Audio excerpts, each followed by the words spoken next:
welcome back inside of the Plastic Planet. I'm your host, Nick Nack, hanging out with you guys tonight. Guys, if you've been a long-time viewer or subscriber to my channel, you probably know that in my very, very humble opinion, the 1980s was the greatest pop culture decade in the history of humanity.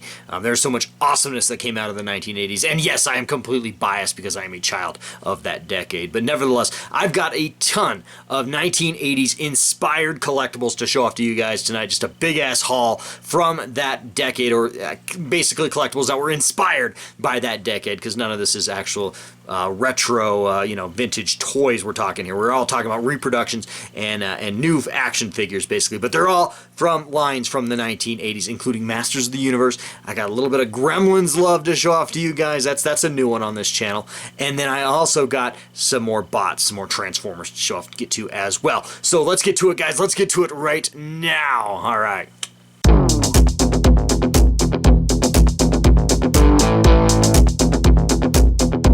Next Plastic Planet.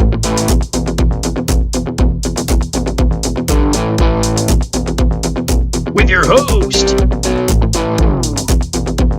it's Nick Nack.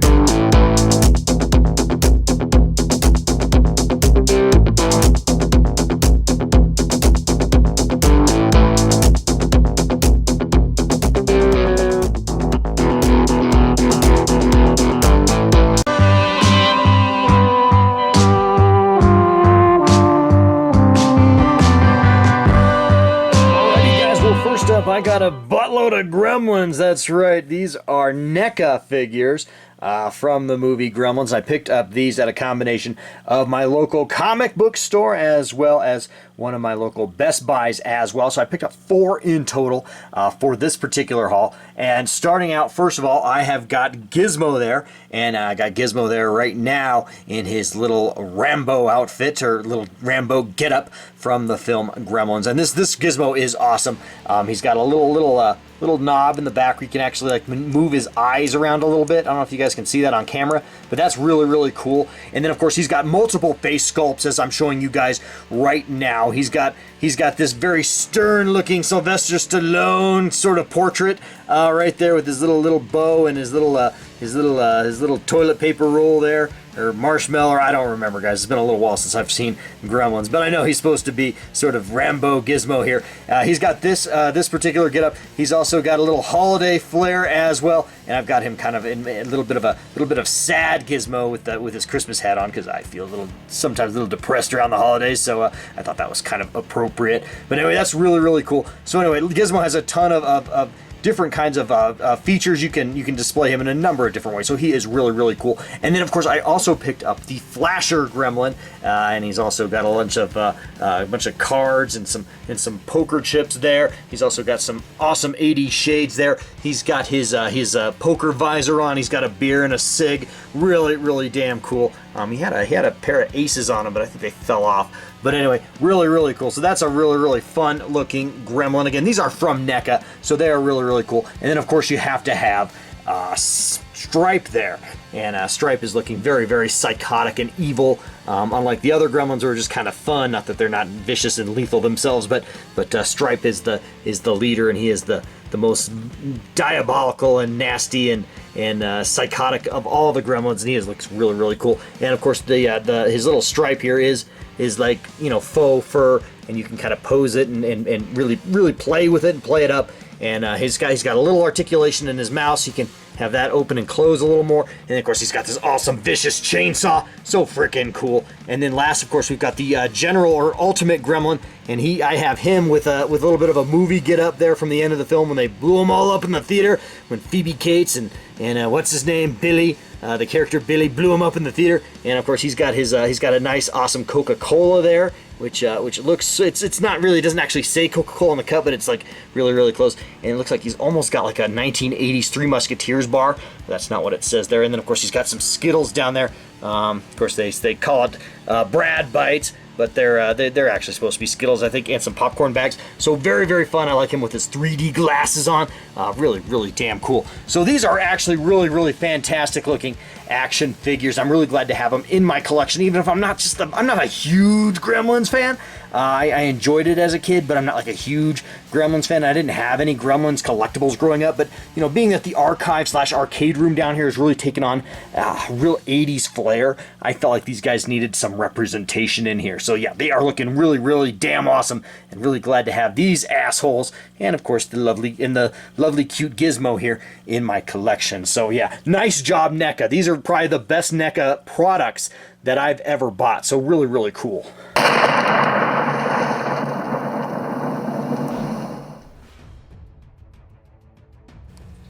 Alrighty guys, so check it out. Normally this shelf here is reserved for my Jurassic World Fallen Kingdom dinosaurs. This is part of my dinosaur diorama here on my Jurassic World shelves that I've shown off many, many times here on the Plastic Planet. But tonight, I actually have HeMan up here, and I don't know if these guys will be staying up here permanently, but I picked up a bunch of new HeMan figures this last week to definitely go along with our 1980s super theme tonight.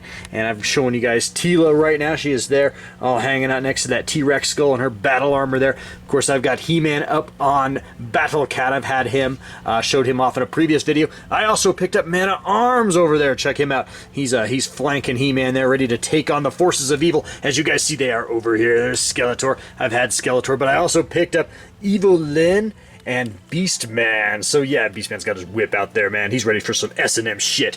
Anyway, I had a total disaster up here tonight. Normally where Beastman and Evil Lyn are is where I have a desk fountain that I haven't ran in a couple months here, and I went to throw some water in it tonight to have that fountain running and have all these guys on that, in and around that fountain. Thought that looked really cool for a video, and the fountain just started leaking water everywhere. So I had wet sand and water. It's sort of one of the hazards of having an immersive diorama display with running water on it. Is sometimes you can have some accidents, but nothing of value got hurt by it. Some of my backdrop there, which is a card, like construction paper, might be a little messed up, but it seems okay. But anyway, yeah, I just think that looks really damn cool. I should probably do a diorama like this for these guys in the near future when I do get them in a more permanent place. I don't know if they're going to live up here. I really do like my dinosaurs up here, but they look pretty good. I'm kind of digging it.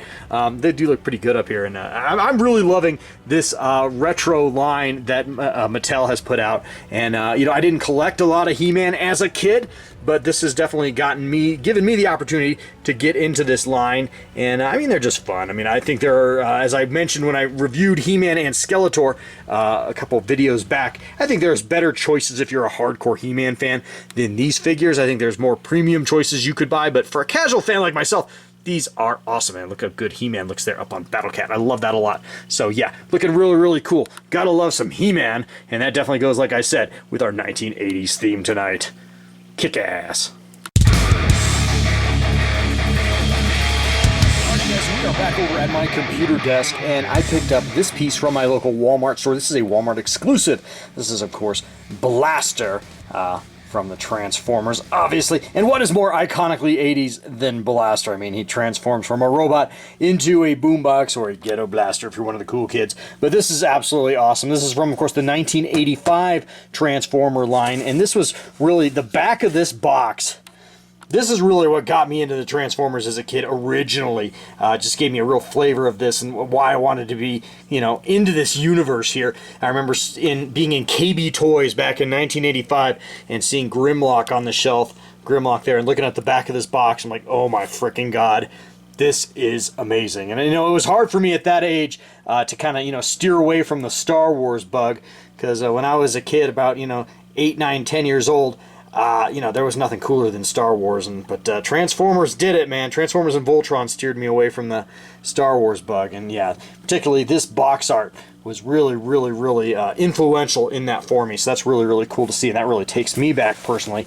But anyway, there is Blaster's box, looking really, really damn awesome. Let's get him out and check him out. I never had a Blaster, so this is really cool. Alrighty guys, so there he is all removed from his box there still in his Ghetto Blaster mode. Looking really, really awesome. It's just kind of fun to take out a figure and unbox a figure here on the Plastic Planet without a shit ton of accessories. I mean, I like accessories, but sometimes simplicity is indeed bliss. So there he is in his Ghetto Blaster mode. He also comes with his big gun. Actually, it's a pretty big laser blaster or whatever, and of course the instructions there for the piece. So very, very nice, and I'm just digging that box art so much. Really, really cool. So let's get him in robot mode and check him out. Alrighty, well that took all of about a minute and a half to transform, and I've never had Blaster as a kid, nor that I even need to read the directions. But that's just what is so awesome about G1 is just, like I said, the simplicity. Simplicity sometimes can be bliss, and I really do sometimes enjoy these kind of collectibles more so than premium items, just because it's just nice just to be able to pop open a figure, play with it a little bit, not worry too much about breaking it, and it's just easy to manipulate, easy to handle. And yeah, really, really cool. So there's Blaster. He unfortunately does not come with any of his cassette tapes. That would have been pretty cool. But, you know, for a $30 price point, I paid $29.97 for my Blaster. And again, I found him at Walmart. That's awfully damn nice, just to be able to pay for something and not be too expensive, even if you don't get a lot with it. And sometimes that's just a-okay. There's a good look at his head sculpt for you guys. Of course, this is G1 Blaster, so I mean, there's really not a lot to talk about, but he is really, really cool. Digging him a lot. Alrighty guys, so last but not least, I picked up a Masterpiece third-party Transformer, and this of course is from the Perfection series. That is the name of the company, and this is the PS12 Saltus Aerial Defense Bot, aka it's really just Springer from the third season, and of course Transformers the movie from the original G1 Transformers series. So anyway, I picked him up. I really wanted to get a Springer represented in my collection. I have no Springers at all in any form from either my original G1 childhood collection or my Masterpiece collection, or any collection for that matter. So I really wanted to get a Springer in my collection. This looked pretty good. I know there's a Fans Toys out there that looks pretty damn awesome too, but this one looked really nice, and it was pretty affordable. As you guys can see, the back side of the box looks very reminiscent of a G1 Transformer with the profile card down there that you could cut out, you know, and then put the little red film over it, and see all of his weaknesses and strengths and whatnot. But yeah, very, very cool piece. And of course, I just thought it was really damn nice. And of course, here he is over here, transformed into robot mode. He wasn't like a horrible piece to transform. I did have to consult the directions. I think I got him, but he looks pretty cool. He came in car mode, as you guys can see, and I think I did an okay job. I might have messed up a few places getting him transformed, but I gotta be honest with you guys, I had no appetite once I got him transformed to attempt to get him into helicopter mode. So anyway, for reference, there's the helicopter mode right there. So yeah, that's so shitty. But hey, I'm not pretending this is a formal review of this piece. It's really just a showcase, and I'm just kind of showing off what I've bought recently. Alrighty, and so for the compare and contrast on this particular piece, I'm just going to show you guys my display shelf. Again, this is my third season G1 Transformer display shelf, and again, this is subject to change. This is a very fluid area of my collection, and as I have more pieces coming in, as you guys know, I've been on a big Transformer kick lately. As I have more pieces coming in, this is going to change some, but I like it a lot right now, and I really love that Springer kind of puts that, really kind of pops back there with his green and yellow paint job. Looks really, really cool. Of course, I got the Fans Toys Coot there. That's my Hasbro Rodimus Prime Masterpiece. He doesn't actually transform into the trailer, the American version of that, the Toys R Us exclusive, which is what he is. Never transforms into the proper futuristic truck or RV that Rodimus Prime transforms into, and he also has the original paint apps as the original G1 toy Rodimus Prime, as seen down here, as you guys can see. In the Takara version, the legs, his legs are black, and it's a little more of the animated version, which I kind of prefer, but he looks really good. I did switch out. I used to have the Rodimus Prime head sculpt. You can do two different ones. I switched it out for the Hot Rod portrait, even though I have him as Rodimus Prime. I just kind of like that portrait a little bit better. I don't know why. It's just totally an aesthetics thing. But yeah, I think it looks pretty cool. There's my Gigapower, Gigasaur, whatever, Grimlock. Still need to get him in dinosaur mode, of course, with my Ultra Magnus over here as well, and then some other miscellaneous items, including the Daniel, or I think that's actually Spike, but in exosuit, I think it could pass for Daniel. That actually came with my Masterpiece Bumblebee, and then there's a third-party Quintesson, and then that new Hasbro Sharkticon that came in the Bumblebee series. So anyway, really cool. I'm really excited about this shelf, and it's just looking even better. And like I said, I do have more figures coming for it, so stay tuned on that one. And real fast, this is where I put my blaster. As you guys can see, I actually put him on my third season original G1 Transformers vintage shelf.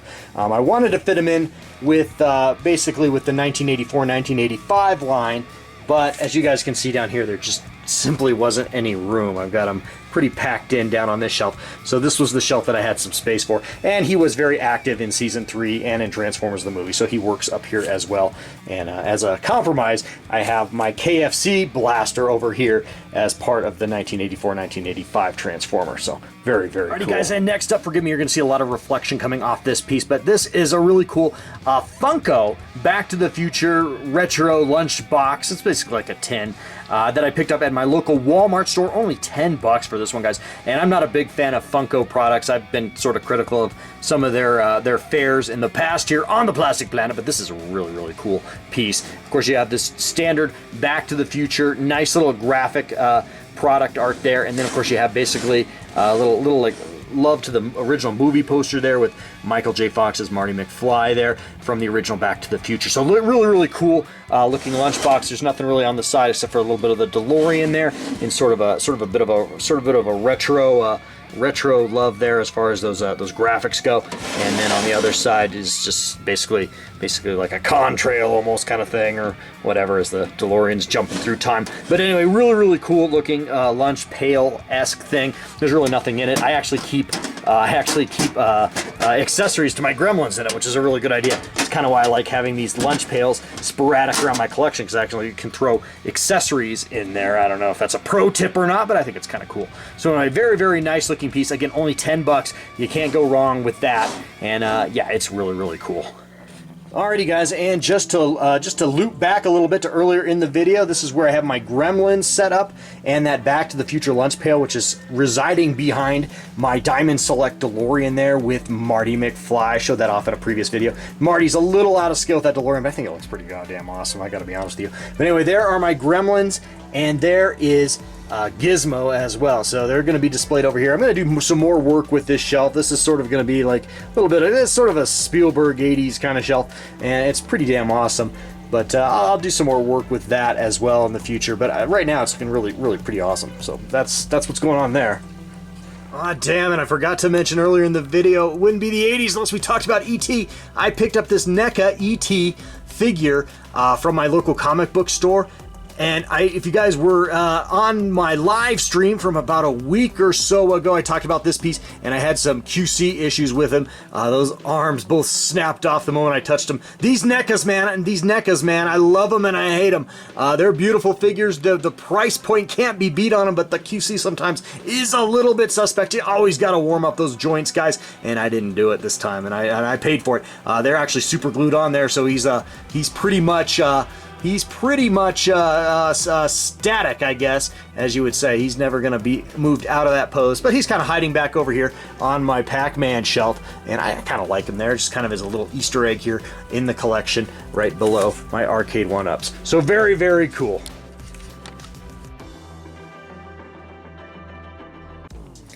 Alrighty guys, well that is going to wrap up this edition of the Plastic Planet. I hope you guys enjoyed that pretty awesome 1980s era pop culture showcase of all those cool collectibles that I just happened to have fired up recently. I really wasn't going for a theme there, a 1980s theme. It just kind of worked out that way when I was kind of taking inventory of all the crap I'd bought recently. I'm like, holy shit, this is all like 1980s shit, which is really, really cool. And it really does kind of really add on to really the flavor and the theme I'm going for down here in the arcade/archive room of the Plastic Planet. Well, anyway, guys, like I said, that's going to wrap things up here on the Plastic Planet. Do apologize, it was a little bit of a dry week as far as me getting content out on this channel, but I will try to do better in the future. Just kind of got a little busy this week, but you know, it happens, and I'm sure you guys can understand. All right, guys, well, like I always like to say, guys, life is oh so very, very, very short, guys, so get out there and feel it. Fill it with some plastic crap. All right, guys, till next time, later. Love ya.